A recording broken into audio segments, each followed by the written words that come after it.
Yes, we're seeing each other. He's better than you, now just leave. The words didn't just echo. They carved themselves into the walls of the dining room we had built together.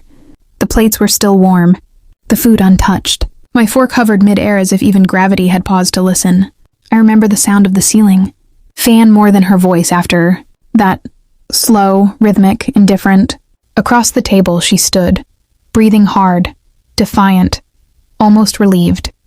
And beside her, him, sitting in my chair, drinking from my glass, avoiding my eyes like a thief who had already convinced himself he owned the house. I didn't shout. I didn't argue. That would have been predictable. Instead, I placed the fork down gently, the smallest sound in the room, yet somehow the loudest thing I've ever done. Then I stood up and walked out of my own home, because in that moment I realized something they didn't. They thought they had just ended my story, but they had only given me complete control over how it would end. I've always been the quiet one, the kind of man people describe as steady, when they don't bother to look deeper. An accountant by profession, a listener by habit, and for 12 years, her husband by choice. I built my life the way I built spreadsheets, carefully, patiently, expecting things to balance in the end.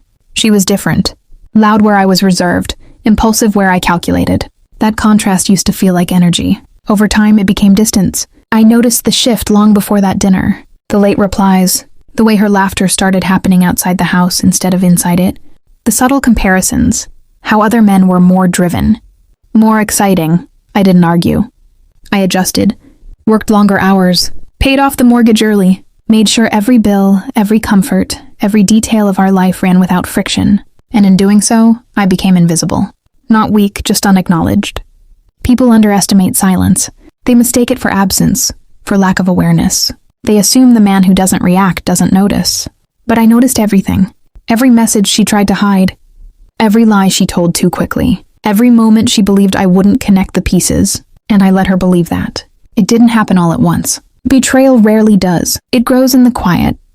In the spaces people assume no one is watching. She started taking her phone to the balcony for better signal, even though it worked perfectly inside. I'd catch fragments of her voice drifting through the glass, softer than the one she used with me. Careful, considered, intimate in a way that felt rehearsed. At dinner, she'd scroll while I spoke, nodding a second too late, like she was sinking her attention from somewhere else.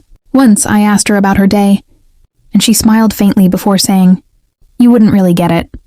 Not cruel, just dismissive. Like I had already been categorized as someone outside her world. There were smaller things. The way she stopped asking if I'd eaten. The way she corrected me in front of others.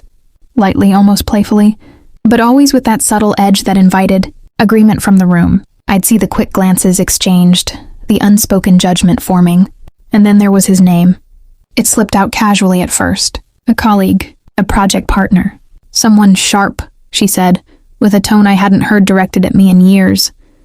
Each moment on its own was easy to ignore. Together, they formed a pattern she assumed I'd never trace, so I didn't confront her. I observed, and I waited.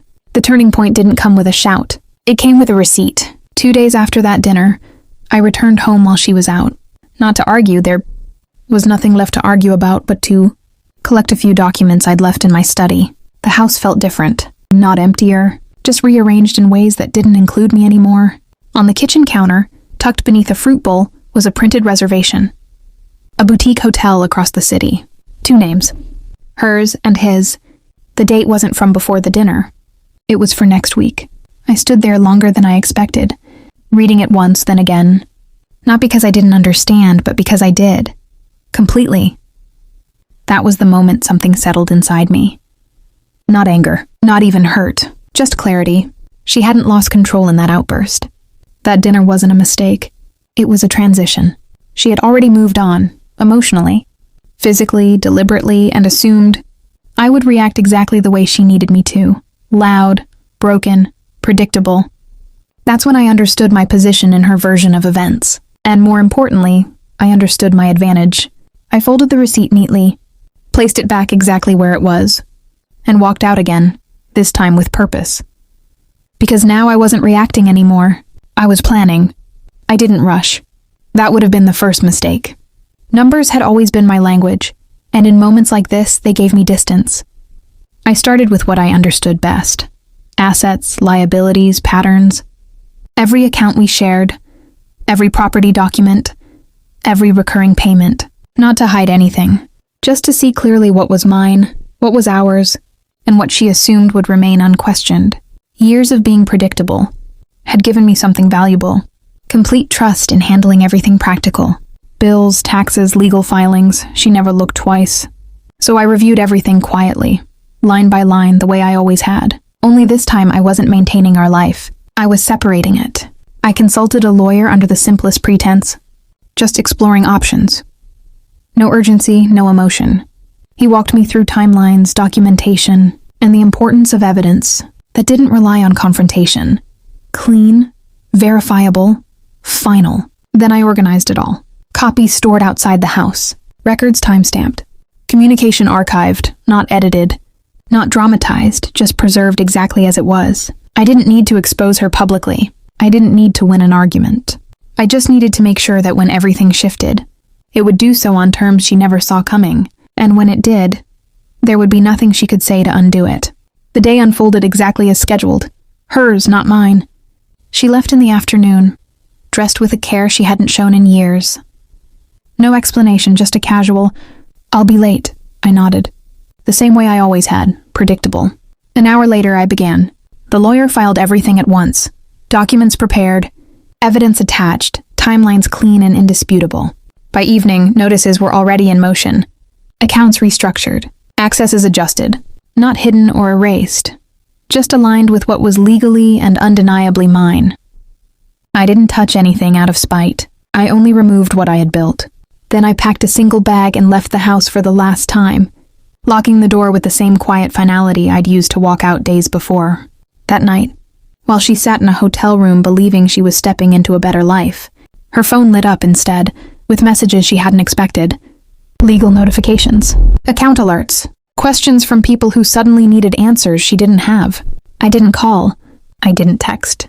I just watched from a distance as the narrative she had carefully constructed unraveled on its own. Not loudly, but completely.